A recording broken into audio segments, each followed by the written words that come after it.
Hi hello friends, welcome back to our channel. ಸ್ನೇಹಿತರೆ, Brahmagantu serial ಖ್ಯಾತಿಯ ನಟಿ ಶೋಭಿತಾ ಶಿವಣ್ಣ ನಿನ್ನೆಯಷ್ಟೇ ಆತ್ಮಹತ್ಯೆಗೆ ಶರಣಾಗಿದ್ದಾರೆ.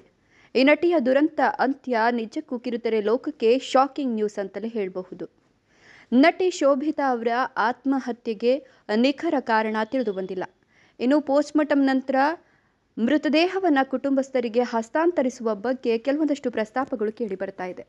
ಇನ್ನು ನಟಿ ಶೋಭಿತಾ ಅವರ ರಿಯಲ್ ಲೈಫ್ ಸ್ಟೈಲ್ ಹೇಗಿತ್ತು, ಅವರ ಬಯೋಗ್ರಫಿ, ಹಾಗೆ ಅವರು ಎಷ್ಟರ ಮಟ್ಟಿಗೆ ಓದ್ಕೊಂಡಿದ್ರು, ಜೊತೆಗೆ ಅವರು ಹುಟ್ಟಿದ್ದು ಯಾವಾಗ, ಹೀಗೆ ಅವರ ಒಂದಷ್ಟು ಪರ್ಸನಲ್ ಡೀಟೇಲ್ಸನ್ನು ಹೇಳ್ತಾ ಹೋಗ್ತೀನಿ. ಅದಕ್ಕಿಂತ ಮೊದಲು ನೀವು ಕೂಡ ಶೋಭಿತಾ ಅವರ ಅಭಿಮಾನಿಯಾಗಿದ್ದರೆ ಈಗಲೇ ವಿಡಿಯೋಗೊಂದು ಲೈಕ್ ಕೊಟ್ಟು ಅವರ ಆತ್ಮಕ್ಕೆ ಶಾಂತಿ ಕೋರಿ ಓಂ ಶಾಂತಿ ಅಂತ ಕಮೆಂಟ್ ಬಾಕ್ಸ್ನಲ್ಲಿ ಕಮೆಂಟ್ ಮಾಡಿ. ಹಾಗೆ ನಮ್ಮ ಚಾನಲನ್ನು ಸಬ್ಸ್ಕ್ರೈಬ್ ಮಾಡ್ಕೊಳ್ಳೋದನ್ನು ಮರಿಬೇಡಿ.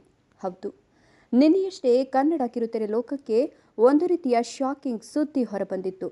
ಪತಿಯೊಟ್ಟಿಗೆ ಹೈದರಾಬಾದ್ನಲ್ಲಿ ವಾಸವಿದ್ದಂತಹ ಶೋಭಿತಾ ಶಿವಣ್ಣ ಇದ್ದಕ್ಕಿದ್ದಂತೆ ಆತ್ಮಹತ್ಯೆಗೆ ಶರಣಾಗಿದ್ದಾರೆ ಅಂತ ಹೇಳಲಾಯಿತು. ಇನ್ನು ಇದಕ್ಕೆ ನಿಖರ ಕಾರಣ ಏನು ಅನ್ನೋದು ತಿಳಿದು ಬಂದಿಲ್ಲ.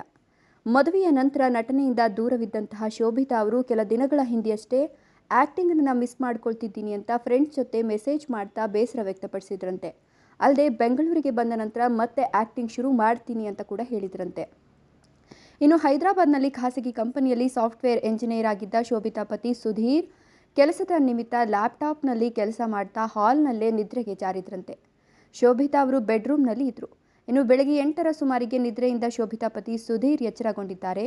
ಎದ್ದ ನಂತರ ರೂಮ್ ಡೋರ್ ನಾಕ್ ಮಾಡಿದ್ದಾರೆ. ಆದರೂ ಕೂಡ ಶೋಭಿತಾ ರೂಮ್ ಡೋರನ್ನು ಓಪನ್ ಮಾಡಿಲ್ಲ. ಈ ವೇಳೆ ಸುಧೀರ್ ಅವರು ಶೋಭಿತಾ ಅವರ ಸಹೋದರ ವಿಜಯ್ಗೆ ಕರೆ ಮಾಡಿದ್ದಾರೆ. ಶೋಭಿತಾ ಸಹೋದರ ವಿಜಯ್ ಮತ್ತು ಸುಧೀರ್ ಇಬ್ಬರು ಸೇರಿಕೊಂಡು ಬೆಡ್ರೂಮ್ ಡೋರನ್ನು ಒಡೆದಿದ್ದಾರೆ. ಈ ವೇಳೆ ಶೋಭಿತಾ ಮೃತದೇಹ ಪತ್ತೆಯಾಗಿದೆ. ಇನ್ನು ಪತಿ ಪತ್ನಿ ನಡುವೆ ಯಾವುದೇ ವೈಮನಸ್ಸು ಇರಲಿಲ್ಲ. ಯಾಕಂದರೆ ಕಳೆದ ವಾರವಷ್ಟೇ ಗೋವಾ ಟ್ರಿಪ್ಗೆ ನಾವು ಹೋಗಿ ಬಂದಿದ್ವು ಅಂತ ಸುಧೀರ್ ಹೇಳ್ಕೊಂಡಿದ್ದಾರೆ. ಆದರೆ ಇದೀಗ ಪೋಸ್ಟ್ಮಾರ್ಟಂ ಮುಗಿದ ಬಳಿಕ ಸಾವಿಗೆ ನಿಖರ ಕಾರಣ ಏನು ಅನ್ನೋದು ಗೊತ್ತಾಗಲಿದೆ. ಇನ್ನು ಶೋಭಿತಾ ಅವರು ಸೆಪ್ಟೆಂಬರ್ 23, 1992ರಲ್ಲಿ ಹುಟ್ಟುತ್ತಾರೆ. ಇವರು ಹಾಸನ ಜಿಲ್ಲೆಯ ಸಕಲೇಶಪುರದವರು.